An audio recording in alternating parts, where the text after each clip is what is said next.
Hello. Here we are again. This is my third episode here in Liebenzell. We're going to call it the Liebenzell series at this point because why not? We've had Reverend Matthews, we've had Rob Johnson, and today we have a very special guest, Andrew Wittman. Welcome. Thank you to for the podcast. having me. It's so good to sit with you. I'm so pumped up to be here. Thank you so much because I've been dying to just have a conversation. We haven't even had the opportunity to do that. I know. Everybody wants to talk to this man.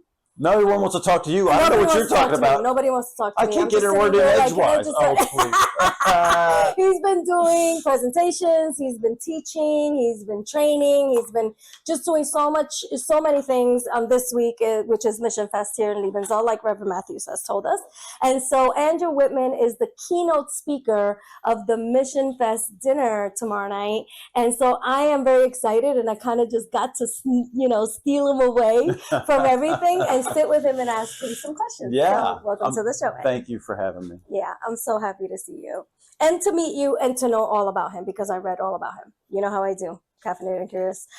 So you are the author of Ground Zero Leadership, and you are also the author of your brand new book, Inner Armor. You are the CEO of You and the 7 Secrets of Resilience for Parents. I so want to dig into that, right? But my first question for you is, what was it like to be the security detail for Sir Elton John? Sir Elton John. You go right there. Sir Elton John. I know, right? That was such a great... inquiring minds want to know. Yeah.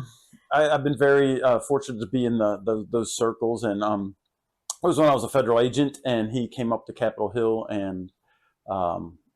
it's a long story. Like I don't even know movements, so he was coming. So what happened? Right. So remember, he was an AIDS guy, right? He was a charity for AIDS. And, so I've never told this on a podcast or even publicly. So we have insider information. Yeah, so just between you and me, let's not share it to anybody. Don't tell anyone. Just us. Okay. So when I first got the Capitol Police as a federal officer, I was in uniform.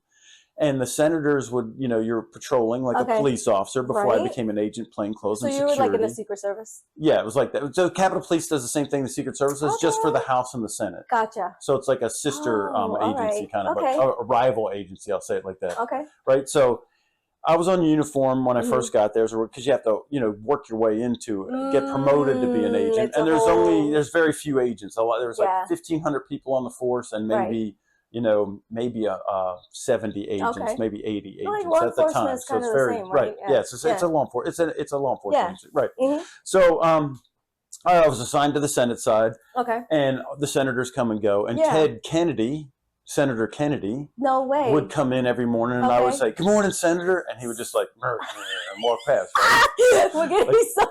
I know, he'd be like, the senators. Yeah. Right, so he's, and look, he got shot when he was younger in the back, just like that, right? So, and he had this back brace, so he was always in a lot of pain. Wow. And so I'm not, of course, it's not that he's a grouch, he's just, it hurts to walk. He's in pain. Right, so, but every day I'm like, hey, Senator, right, how you doing? Good morning, and he's something, right? Well, Andrew will not be ignored, just like Iris won't be ignored.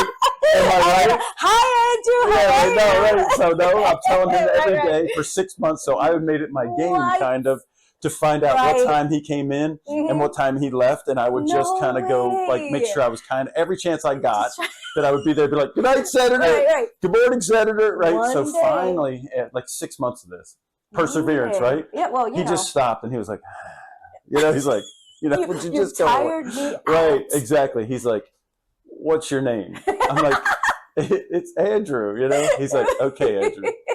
So then after that, after that, he would say, "Good morning, Andrew," and I'd say, "Good morning, Senator. Good morning, Andrew. Good morning." So kind of break. So I had this really cool kind of fun.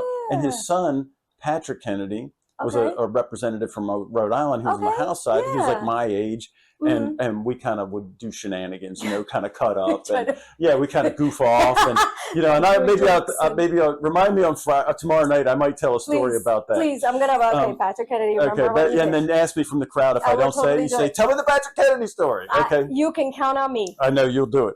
So, but anyway, so that I had this kind of built up over, and I was in uniform for 3 years before I went to become an agent. I got trained to be an agent. So you're like on the field, and now you're. I knew in uniform. Now I'm in a suit, and anyway, one day, Ted Kennedy was the sponsor to have Elton John to come to the Senate do the AIDS thing, and he was the sponsor, right? He was the kind of the patron, if you will, for Elton John. So he called the Capitol Police and said, "I want Andrew to run Sir Elton John's detail." If ever you needed to know that whatever you say and do in your life will come back. Right. That's why I tell the story. So that's how I got that. How did you get on Elton John's detail? Because I just refused to be ignored and tell Senator Kennedy. Because he was nice to talk. Right. Because I wanted to pump him up. Like, and you and I are the same, right? Yeah. I want you. I'm like, what's to going on? Right. Absolutely. Caffeinated. Yeah. I'm curious. I want to know. So that's how I got on Elton John. So, and I'm super professional. I'm not trying to get his picture. Well, we could get serious. Yeah, no, I'm not serious, but just professional. I'm not trying to meet him or be like, can I get a picture? No, I'm just doing my job. Absolutely. So I did for him what I did for like Nancy and Joe and Hillary, and all these people. Pelosi, yeah, Nancy by Pelosi. the way, have a happy retirement, girlfriend. Yeah, she just retired. Today announced it. Joe Lieberman, he passed on a couple years ago. He did. Hillary Clinton, I was on her detail. She's still around. Unbelievable. And I would do, that's really cool. max effort, right? Yeah. I'm a man of excellence, always keeps his word. So maximum excellence in everything I do. So when Elton John was there, excellence. So I treated him like the king of Jordan. He was also Bibi Netanyahu was somebody else that I protected. So I'm going to treat Elton John just like he's the prime minister of Israel or the king of Jordan or Hillary Clinton. Because too many, he is. So, he's Sir Elton John. I mean, he's got Sir in front of his name. He's got Sir. I mean, he had the whole... we would just, I'm just like, and everything is smooth. So I know this is kind of hard for you to believe, but if I'm getting my way. I'm going to get my way. You know what I mean? If I want to park his vehicle on the sidewalk next to this door, it's getting parked there. Happen. Right. I don't care what, so. Oh, my word. So it was like that. So it was just, and finally, like halfway through the day, his, I want to say his personal assistant. Right. Okay. He was like his producer. It was his producer. And traveled with him. It was one of his, and he was actually from Australia, and being a missionary's kid, I grew up in Australia. So we're kind of connecting in the hallway of cricket and rugby and TV shows and so right. That's the goodies and so anyway, because I have to interact with him. What does Sir Elton John want? Where is he? Right. What are we going? Where's the itinerary? So he was like the point person. So I'm not interrupting the protectee, but I'm talking to this guy. Yes. So anyway, Sir Elton John realizes that he's getting the royal treatment. Everything is going like clockwork. Right. And so he says, excellent, spirit of excellence. And he says, hey, Sir Elton would like to meet you. No way. I was like, okay. So we come inside the green room where he's kind of in. He's a super gracious guy. Really? And he says, would you be interested in taking over my personal security detail? Are you serious? 100% serious. And I'm sitting there, and the only thing I could think of was see myself behind stage wearing a pink feather boa saying, attention all units, attention all units. Rocket Man has left the building. This is Tiny Dancer. Rocket Man has left the building. So I'm not gonna, I was like, that's what I really thought. You have to get glasses now. All that, right? And so I was like, oh, I'm like totally honored, but I have an assignment, but he did, and he's super gracious. So what he did is he got backstage pass tickets and dinner and all this for really it was for like my pastor in South Carolina, because the pastor's wife was like, God's put Elton John on my heart, Sir Elton John, because I wanted to pray for him because he's so anointed. This is amazing. His music is anointed. There's there is certain. When you hear it, there's certain right. So there's stuff like sharing. Blessed and stuff Absolutely. like that. It's like that's Absolutely. like he knows. Right. So you know what I mean. So So she said, and I just feel like I need to get to him. So anyway, he offered that. I reached out to his, get out producer when he came to Greenville, South Carolina, where my church, for my home church, got them front row seats and behind, and had dinner with them. And then got to speak with him and you pray brought with him. To South Carolina. No, it was on his circus. Oh my! His concert circuit. Can you I've imagine? never told this stuff to anybody. Oh, but anyway, God, came to my church. Yeah, well, it wasn't the church. It was in an arena. But the pastor and then went to the concert and then had dinner with him and got to pray with him. And that is so cool. He's a super gracious guy. Just super awesome being in his space. It was just so. That's the Elton John story. No one else has ever heard it really before. You heard it here. Exclusive content. Exclusive. Caffeinated and curious. That's it. Subscribe. Hit the like and share button. And Andrew will be back a month from now with some more. That's funny. Well, let's talk about mental toughness. And let's talk about your book. You have this new book. And I want to know where this all got started, because I get it. Like, mental toughness, we're talking about this generation is sick of the fact that, for us, the boomers were the problem, right? Then it's like, oh, the millennials are the problem, or no, Gen it's still X, the boomers. Gen Age. It's still the boomers. Andrew says it's still the boomers. I'm Gen X, so it's never Gen X, it's always the boomers. Oh, everyone knows it. Many people say so.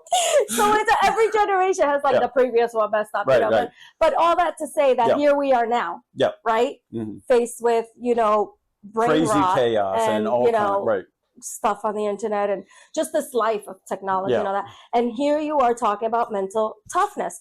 Tell us how that got started. Well, the book Inner Armor, my last book, there's a really, it's interesting you asked that story because, so I wrote Ground Zero Leadership, CEO View in 2015 or 2016. That got started because I was teaching this. It was this curriculum, basically, I created it for Special Forces, for Navy, SEALs, Rangers. Oh, you did create it for them? Right, for the State Department. It's very similar, really? Right? Because so what happened when they hired me as a subject matter expert for the State Department as a private military contractor, we wanted SEALs, Marines, Rangers, and SF because we're going to do high-threat diplomatic security. So I'm taking them into a combat zone, so they have to have but I have to have, it's a law enforcement mission. Okay. It's diplomatic. So I'm taking a military peg and shoving it into a diplomatic hole, right? So how do we do it? So we created this curriculum. Mental toughness is really a combination of critical thinking plus emotional intelligence.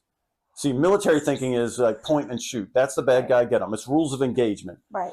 It's a more of a law enforcement mission where we use of force. I have to look and see how much force do I need to use. I need to articulate what the threat is. Critical thinking, plus I have to have emotional intelligence. Right. I need to read the room. I need to read people's, are they really a threat or are they just, sneezing? You know what I mean? Or are they just having a seizure or something? Right. Are you guys following? So that's where that started. So, and I started, I was gone all the time. Was this post your career? Yeah, well, no, it was military. I did 6 years in the Marine Corps infantry. Wow. I did 5 deployments there, then got out, went to Bible college. What Marines do the Marine? What is it? Hoorah. Hoorah. Yeah. Hey. So, and then I went to Bible college and then went back into law. I went into law enforcement after that. Okay. Yeah, because that's what I was supposed to do. Yeah, that's Left the mission field. Mm-hmm. Yeah, went in the Marine Corps. That was bad. So I better go back and finish, fix it. You have to go back and Let me go back to church. Yeah, not that I ever left church. I just was supposed to be going to the ministry. If you come on Friday night, which you should, well, this would come out way after that. I know. But anyway. I went into law enforcement, then I started locally and then became a federal agent. Then I pastored a church for 5 years. Did you really? Yeah. In between all In between all that. So in 2004, I left Capitol Police. 2005 to 2009, pastored a church. In 2009, I went back to the State Department and did 4 tours in Afghanistan, 1 in Jordan, 1 in Kosovo, all the way through 2013, 14, 15. I mean, I really was doing stuff all the way through 2016. Was that you just enlisting? No, it's a contract. I was a contractor, private military contractor, and they wanted me because I was a subject matter expert because I had the military plus I had the law for the special agent training, right? Which is the protective stuff, right? But what was it like leaving the church to go do that? It wasn't. I mean, it's. I should have probably did it quicker, but sometimes you don't realize when the glory came and left, and then it's time for you to move on. Sometimes it's slow. The glory came and left. But the glory's over there now. I'm still here, and just lingering. So we went, and it was time to go, and it was it's always a process for hearing from God and knowing what your next assignment is, and my wife had to be on board, and the kids were in elementary and middle school, and so we went. And so Did you have to leave? I was 4 tours in Afghanistan and 1 in Jordan, 1 in Kosovo. So at that, I'm teaching this curriculum, and I thought, I'm just getting tired of getting shot at for a living, and right, living with no I want plumbing. to keep like, you know. Right, I'm like, I know no plumbing, no electricity. It's just like, come you know, a on, lot of that. those things So I was like, packets. I'm 45 years old. I'm like, I could teach this You curriculum. were in Afghanistan. Yeah. In your 40s. Yeah. And that's that shape? picture that you were, that picture that you had was me in Afghanistan. There's this great picture. Go on his website, you know, Andrew Wittman's website. He has this great picture. He's got his full armor and he's like ginormous. And I'm like, what? Like I had met you already. So when I saw the picture, I was like, whoa, yeah. What the hey? So that's, so I'm I'm 45. I'm like, I don't really want to be a gunslinger at 55. No? You know what I mean? Like I'm running with 25-year-old SEALs and Marines. I'm already 20 years older than those guys, right? That's hard. And I'm not just keeping up with them. I'm actually like going, but it hurts every day to keep up that physical level at 45. It Absolutely. hurts. So I thought, I'm going to teach this stuff to corporate, and I could make a lot of, so I said to myself, I can make millions teaching this to corporate. Yeah. So that's absolutely true. Right. So we did. We hung our shingle, Mental Toughness Training Center, and then began to teach this, and you could see the clients that I have on the website. I saw Merrill Lynch because I was in finance. On there. So. Lockheed Martin, Blue Cross Blue Shield. You know, Clemson football was one of them. The Department of the Army. FEMA, the FBI. Did they Florida just find you out, or you just? Yeah, well, it's once you So what I would go speak at a leadership conference. Did you do like a TED Talk? No, yeah, I didn't do a TED Talk. No. You actually pay to do a TED Talk?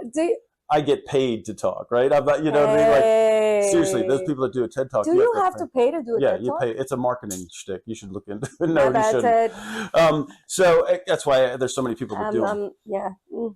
But anyway, I would just say it would just be somebody who knew, hey, when I first got started, and then they heard me somewhere. Like I would come in and do a leadership conference for an HR firm, and then there would be a bunch of companies there, and they're like, we got to get this guy. Wow. And somebody from the CDC had heard one of my talks, and she said, Andrew, our people really need you, but there's like a bidding process in the government that we have to get all these bids come in to see who could, but do you have a book? Because if you have, it's a curriculum and you're a sole provider, I can just hire you to come.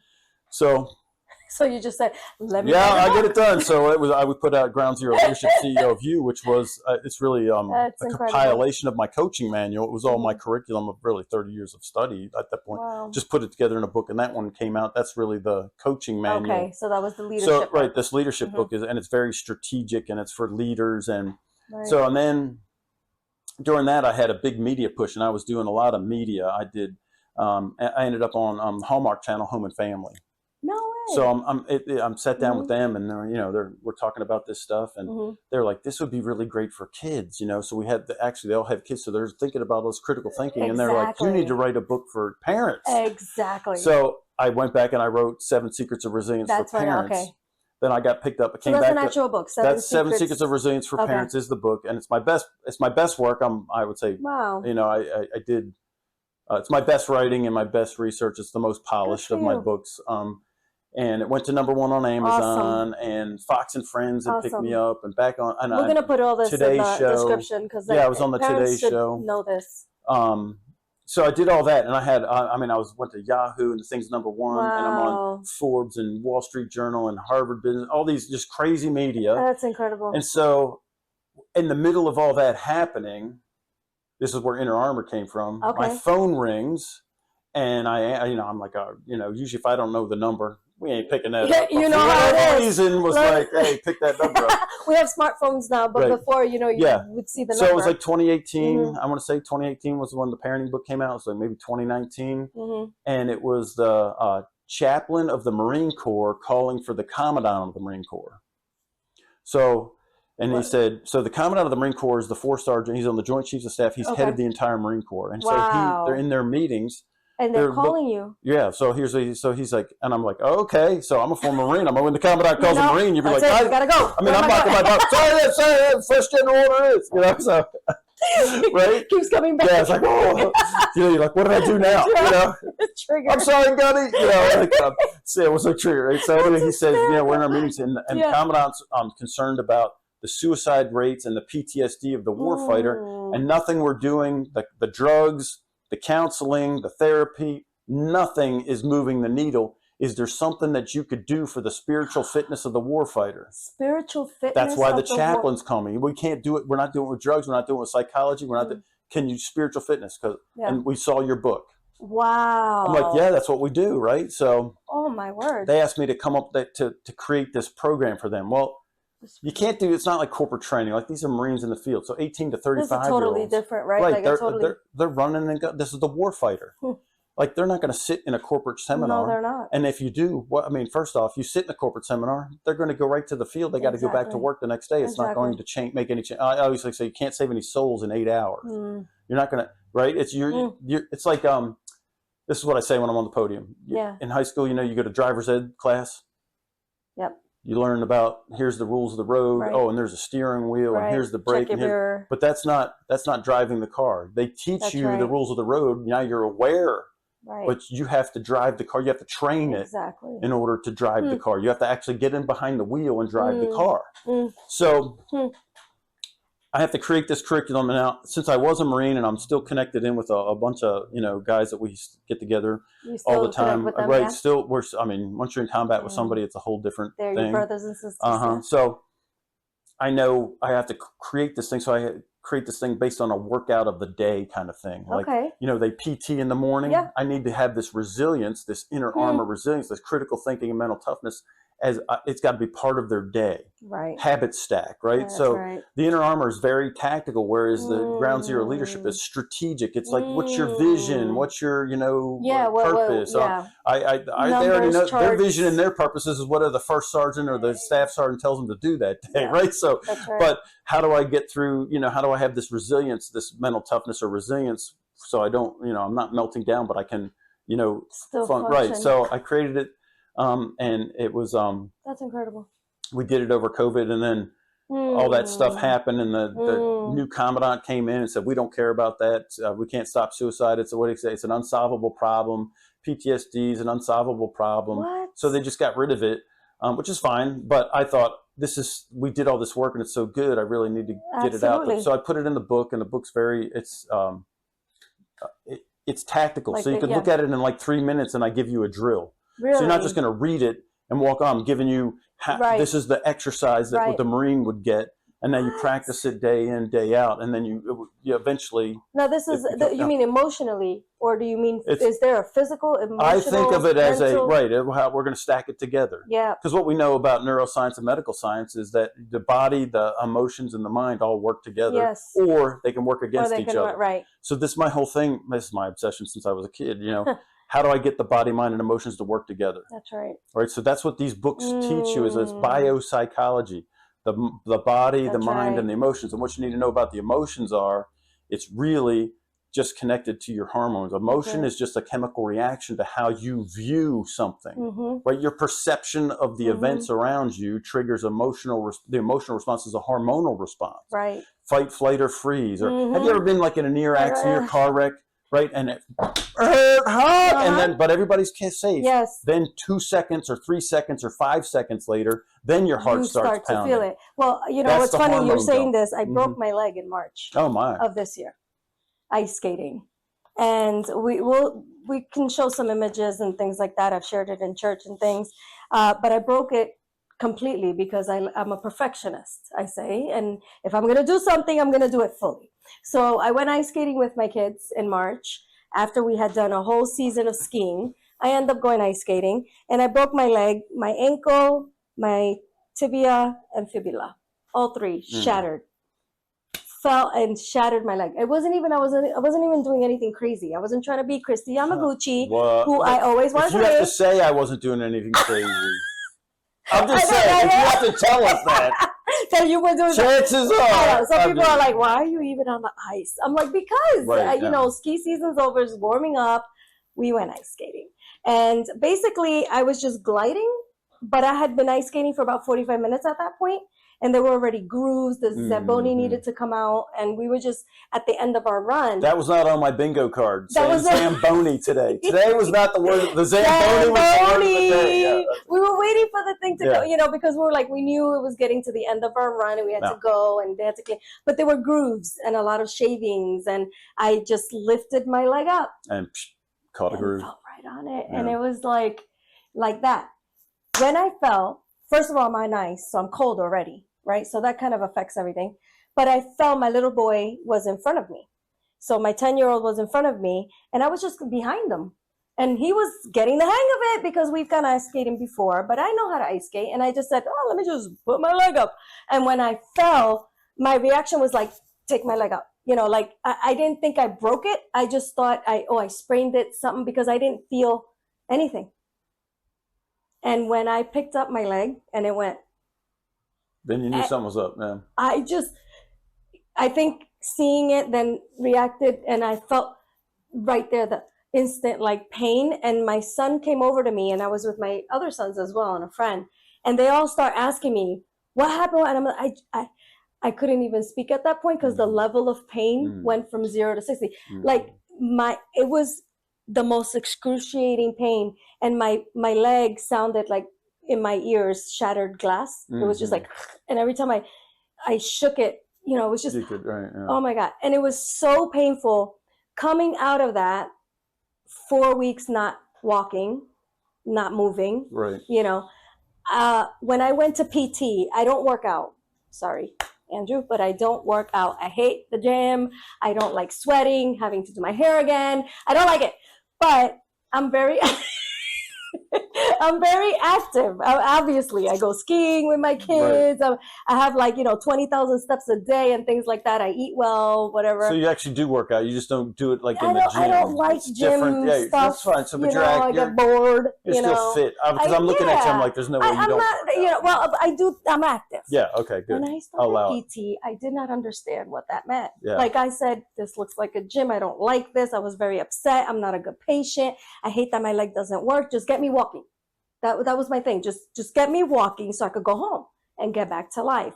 And my PT guy, who's amazing, Dr. Ron, I love you so much because you brought me back to life.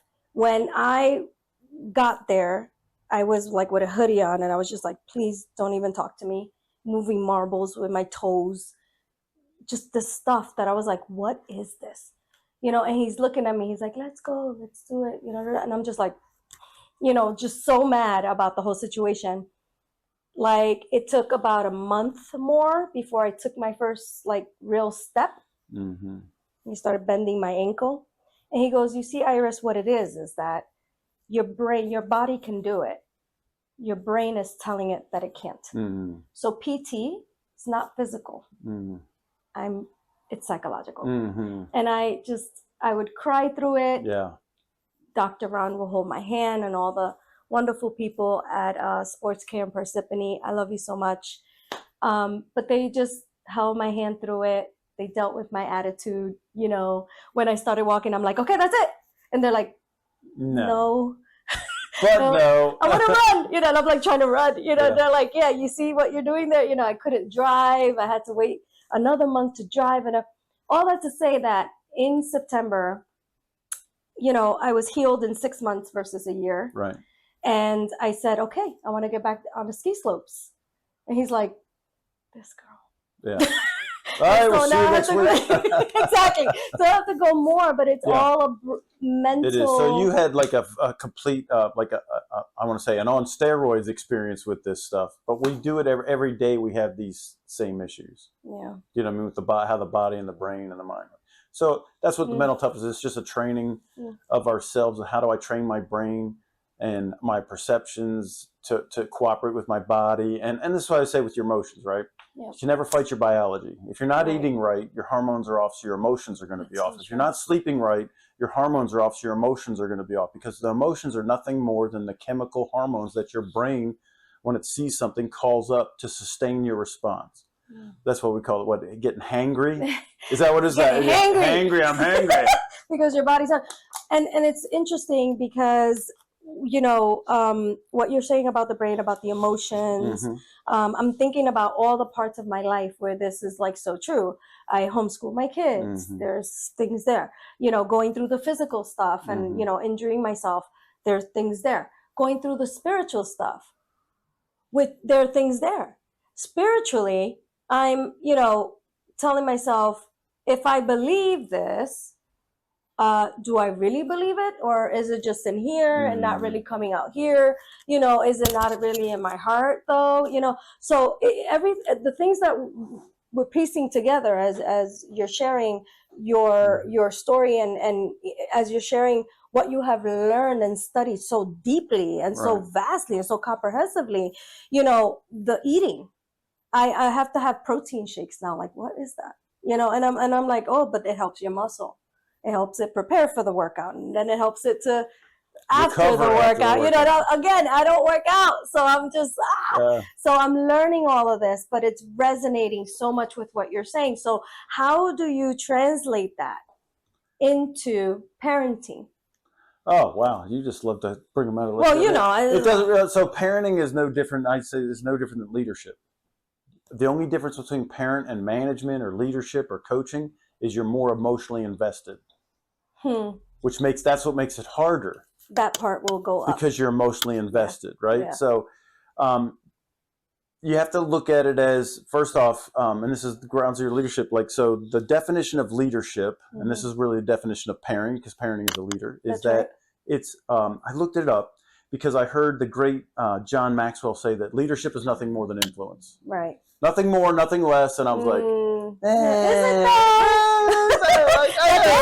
So I'm OCD, recovering OCD. I'm a recovering OCD. Yeah, I'm just like everything, you know. Wow. I'll look at, anyway, we don't get on that, but I'm recovering. Right? No, I won't mess with you. I won't mess with you. So did you notice I remember when I turned the cup around because I didn't want to see the lipstick? He turned that cup around. I'm like, okay. Because I'm like, I don't want to see that. Right. So I'm recovering. Gotcha. I call it recovering, right? So now you get me off. You're working on it. But one of my obsessions is I want to know what words mean. And I want to know what the root word means. And I want to know the history of the word. How did it get here? So I dig into leadership and I find that it's from the old English, like, you know, blacksmith days and, you know, woodsmith days. And so it derives from the word craftsmanship. Leadership derives from the word craftsmanship. Tell us. And so it actually means skill. Okay. Like a craftsman, like a blacksmith or, you know, a sculptor, right? An artisan. Right. Skill in influencing direction, course of action, attitudes, and opinions. Skill, like an artisan, like a craftsman, like a blacksmith, in influencing. Right, so there's John Maxwell's word, influencing. Right, exactly. But he stayed there. He did, but direction. Course of action. Wow. Attitudes. And opinions. So as a parent, I need to be skilled at influencing, not making my kids. Leadership isn't making somebody do something. No. Right? See, leadership is different than management. You know, management means I'm in charge. I make the trains run on time. Right. You make the schedule happen. Right. That's not a leader. That's a manager. Exactly. A leader is somebody who has skill in influencing. But before you can influence your kids, who do you have to influence first? Is yourself. Because I always say this, think about this. Can you give anybody anything you don't have? No. If I didn't have $100 bill, I couldn't give you $100 bill. You can't pour from an empty cup. Correct. So, and this goes all the way, let's go all the way. I like to get to the cellular level of the problem. Yeah. What's the number one fear of all humans, Iris? Dying? No. What is rejection. Say less, Andrew. So the number one need is acceptance. That's right. Right? So I was talking about that in the training today or yesterday. So true. That 85% of 2-year-olds have a healthy self-esteem. They don't care what you think of it. They know they're good. They're I want my fruity lunch and I want it now, right? And they know until we beat it out of them, either physically or psychologically, and we tell them the plan's not about you. That's right. Right? And so by the time they get to 15, only 5% have a healthy self-esteem. You start to chip away. And think about that. 5 out of every 100 of teenagers are healthy. Well, no wonder there's so many problems. Absolutely. Right? But when it gets to age 24 to the grave, you're an adult, it's only 30% of people have a healthy self-esteem. So that means 7 out of 10 people need my help. Wow. But if you're a parent, right? That's so right. think about this. If our number one need is acceptance, yes, and you haven't accepted yourself, can you give that acceptance to anybody? No. So I have a bunch of parents that haven't accepted themselves, don't love themselves. Yes, we want to get better, but the first thing is you have to accept who you are. Right. That's right. Otherwise, I can't accept my children. And this is why it goes crazy on you, because we don't accept our children's decisions, because we don't accept ourselves, and we expect, and then it feels pain for us because, and this is, I think they're rejecting me because they're not they're not taking my ideas. Exactly. And really, we're just reflecting what we are struggling with. So with parenting, it goes all the way to you accept yourself first, love you first, and then you can love your kids. That's right. That's good. So, and that's where it starts. That's good. Does that make sense? How many kids do you have? 3. They're all. I got one's. The oldest is 28. My middle is 25. He's here with me, Jacko, in the studio. Jack. What's up, Jackie? And then Michaela, my daughter, she's 22. So wow. So you have adult kids. They're all adult now. So I'm not making. So I waited to write the book until they were adults, because I'm not going to be that guy that tells you what to do and then I'm a disaster. You know what I mean? Like you know what I mean? He walks his walk and talks. So because I never preach anything I don't practice and that I know works. Not even practice, but I've proven, and I've proven in combat, and I've proven over time. I want it to be battle tested. Everything that I teach is battle tested. And they called you to come do it, so that says a lot too. So. I love That's that. the parenting piece right there. The first piece is if you don't accept yourself, don't exactly. even. Yeah. I love the parenting piece, obviously, as a parent, and I'm still in it. So I'm still learning. And that's why it just resonated with me so much when I was studying your book, and I was studying your curriculum, and just I read everything. And I was just looking at it like, oh my word, like this is military. This is for the corporate world. This is for parents. And this is for the church. Right. If there's a human involved, if a person, if you're a people, because it really goes, and I'll tell you, I've had great, it's all based on the Word of God. Yeah. And I back it with because you can't go into corporate and give scripture, right? So I back it with neuroscience, with medical data, with studies, and State Department taught me this, right? So I did this leadership training for the Department of the Army up in Detroit several years ago. Okay. And what they do is the people that were in the room were the contracting officers to sell weapons. So there was to Saudi Arabia, to Israel, to Jordan, to right. So I have a room full of Hindus, Muslims, Jews, and Christians and atheists. Sounds like a joke. I know, right? Well, I walked into this leadership training seminar, and they met Andrew.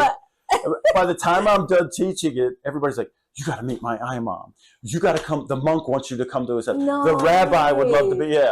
Wow. So it just cuts right into, there's no political, there's no ideological, there's no religious bent to it. It's just how God created the machine. That's right. Right. There's no theology or whatever to it. It's just this, how does the machine work, and how do I get, cooperate with it so I can be better. Have you realized that it's also not unique to your start? Like, have you heard other people talk about this, or do you feel but not like this. So I'm kind of like a chef, right? There's nothing new under the sun, right? So I didn't make up any of these things, but what I did was, and I test things in every, physical fitness, nutrition. I test all these things. Right. I'm like a lab, my kids, bless their hearts, they were lab rats. Poor Jack. Sorry, Jacko, but you know what I mean? And I'm testing all these things out. And what I do is, like, I'll take this ingredient and that ingredient and this ingredient. And when I found what works for me, and then I just put it down in a book or in the curriculum. So I'm not telling you I'm right. I'm just saying this is what I do. This is what I did. I don't expect anybody else to do it. I don't hold people to my standard, if you will. You know what I mean? Like, I fast every day. I don't expect you to. Yeah. I work out a certain way. I don't expect you. Like, I'm not a CrossFitter, so I wouldn't tell my, you know what I mean? I don't like CrossFit, but some people love it. So I'm not going to say, if you do CrossFit, then you should do it. Yeah. No, but that's true. I mean, everybody has a unique story. Correct. Everybody's background is different. And everybody, like, you don't like going to the gym and working out, right? So, but for me, it's part of my, my routine. It's part of, what I do. And if I don't do it, I feel like I'm not doing something. I mean, it's just like, It's been such a part of my life since age 18 when I joined the Marine Corps. And it's almost like a spiritual thing for me. I work out by myself. I don't like to go to the gym. I like to meditate, and I'm playing praise and worship music, and I'm hearing from God the whole time I'm doing my communing. And that's not even my prayer and worship time and word time. That's like that comes first, and then I go to the gym. You know, so but everybody's different. So it's so important. I mean, my grandfather was in the Army. He was in the war in Korea. My little brother was in the National Guard, went to Afghanistan. One of our closest friends, he was an Army Ranger. So we have a lot of military, like in our family circle. So I get it, like the fitness, the thing. I also get like when my little brother and our closest friend, when they came back from their tours, you know, it was really rough, really hard for them to transition, things like that. Happens with missionaries. Oh yeah, as well. Right. You know, they come that's back. Part of what the inner armor is. How do I exactly transition back? Well, then that goes to identity. Okay. Yeah. So a lot of times we don't know who we are. When I ask somebody who are they tell me what they do. Right. Yeah. I'm a Ranger. I'm a Navy SEAL. I'm a cop. I'm a missionary. I'm a football.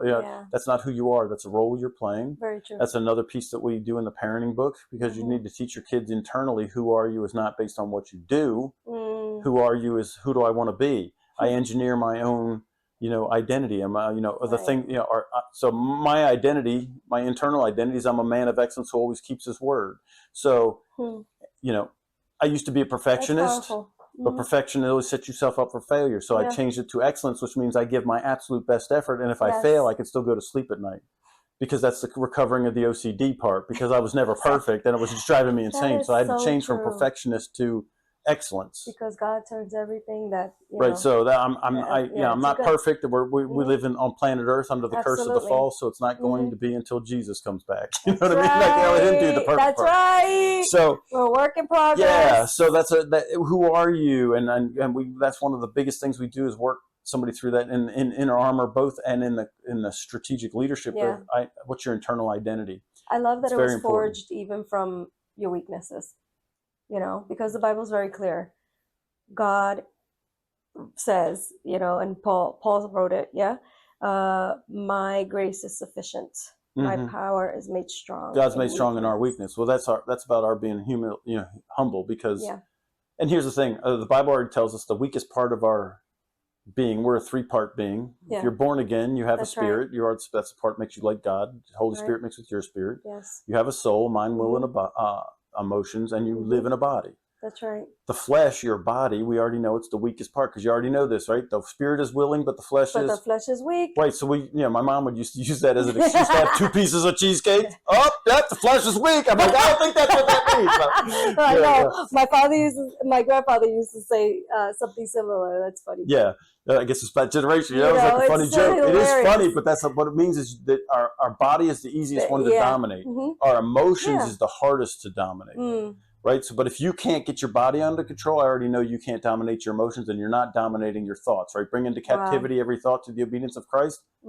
If you can't manage your diet and nutrition, if you can't manage your fitness and your sleep, if you can't manage your water intake, if you don't do that, that's the weakest part of your being.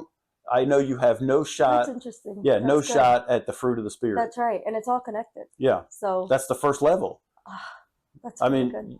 The reason you don't have love, joy, peace, gladness, patience, and even temper, kindness, goodness, benevolence, faithfulness, gentleness, meekness, humility, self-control. Say it all. Start with self-control. Right, you got to start with self-control. That's right. And self-control on your body is the lowest level of that. I love That's that. why we call mental toughness. When we say mental toughness, you think of like athletes or first responders. Yeah, that's the reason is because they all have to do a physical fitness test to even start their career. Right. Like there's a level of, and that's really physical toughness. That's not mental toughness.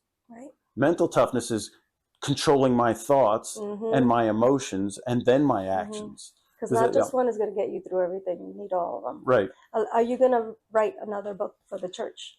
Yeah, I've got 3 right now that are out there. I have the Covenant for Rookies, which is the 9 steps of the blood covenant. That was kind of my dissertation for my PhD. Yeah. I made it. I rewrote it so it's not a academic paper. It's not so we can understand. Yeah, that's why I call it Covenant for Rookies.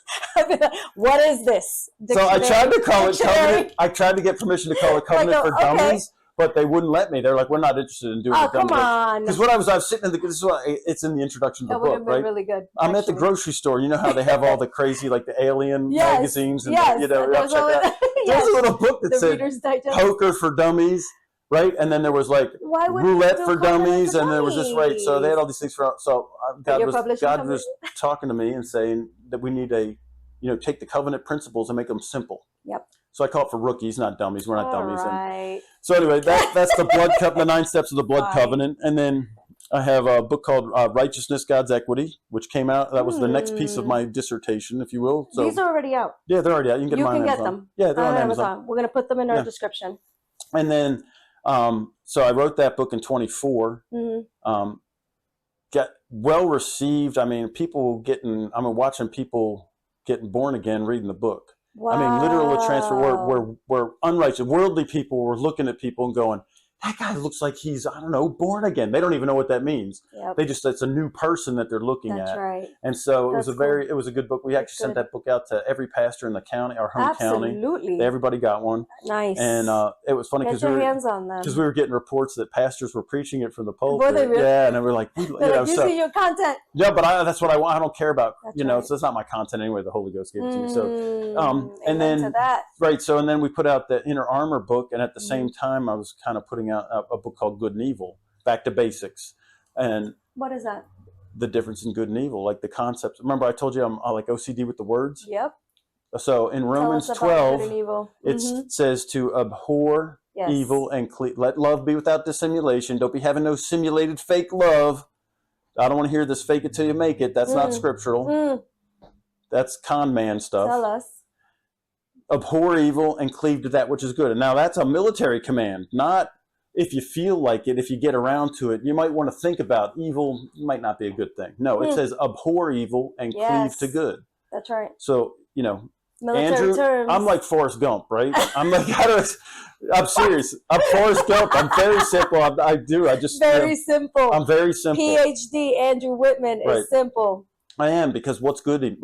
So what do I have to abhor? What's evil? Yeah. So if I do like man on the street, and I keep I call it doing my own research. Yeah. I'm just going to interview people. What do you think evil is? What do you think evil is? What do you think evil is? And people will say, well, maybe murder or rape, and right. Yeah, but no, that's not what the Bible term is evil. What does it mean what does that word mean? When God says evil, what does it mean? And what is good? That's right. Because Isaiah says, woe unto them that call good evil and evil good. So I need to. So I dive in, right? So that book goes out. That was out? Yeah, that was out. Oh yeah, Good and Evil. Yeah, okay, I gotta get that one too. Back to Basics, Good and Evil. I love it. I gotta get that one as well. So. And then moving forward, what's next? So I have like 12. Okay, so I got like 12. There's 14. 2 more months in the year. Yeah, I know, right? Am I going to do another one? Right now, I'm not. Okay. Until God kind of releases me. That's a lot of content. I have the content. I can do like. How many more, Jacko, can I do? Like 14, 15, 18 books? So many. He even told me today, we could go on and on with the podcast. He could give me like 3 or 4 episodes. Yeah, because I have a podcast out. It's called Clock 2.0, and I have a second one. Clock 2.0. Clock 2.0, and also The Logos Uncovered. Nice. So my associate. I love that. Yeah, my associate pastor at Covenant Life Outreach Church, Doug Brown, did it, and it was during COVID. And it's conversational like this. Yes. Clock 2.0 is me teaching the word. So Clock 2.0 is I have called a pastor's training course. Okay. And online, and we've trained indigenous pastors all over the world, hundreds of them, India, Pakistan, Uganda, Nigeria, Malawi, Kenya. Very nice. Okay, so this course, I've recorded these, and the covenants in there. So if you don't want to read the book, you can watch the podcast. You can listen to the podcast. Yeah, it's audio. It's not. Thank you for the options. Yeah. So I have a ton of more that I could put out. I mean, literally, you have so much content. Yeah, I think maybe like even just sitting on some of these or revisiting them, and because sometimes the church, especially, I say, oh, it's 20 years behind, right? Because we'll put out something God gave us, and people are still 20 years behind, and so perhaps just lingering. I think you're being sweet when you say 20 years behind. It might even be more, because 20 years behind is. I am being nice. Right, that's 2005. But, some of the stuff is like they're still back in the 80s. I go to a really good church. You do. So mine is. I heard some reports of your church. My church is really good. Lakewood Church, Morris County. Yeah. But Andrew, As we wrap up today's conversation, and I would love to have you back, or maybe we could do a Zoom thing. Yeah, we'll do a Zoom. I do about 50 podcasts a year like this. So if you do you do Zoom or Riverside? I would love it. I could do Zoom. We'll do a Zoom, and we can just do whatever. We'll just Zoom in. I do mostly. I don't do many in studio ones because I like not leaving my my little warm mecca. You like where you are. I got you. I got you. Because I've traveled for so long. Yeah, you just want to like people like you like traveling. I'm like, no, I'm just just want to settle. That makes a lot of sense. I want to be in my chair. So traveling for work. Now he wants to be home. Yeah. Just leave us with a word of wisdom, one phrase that will just. Okay, here's his right. Ride hard, shoot straight, and never lie. There you have it. Thank you, Andrew Wittman. Thanks for having me.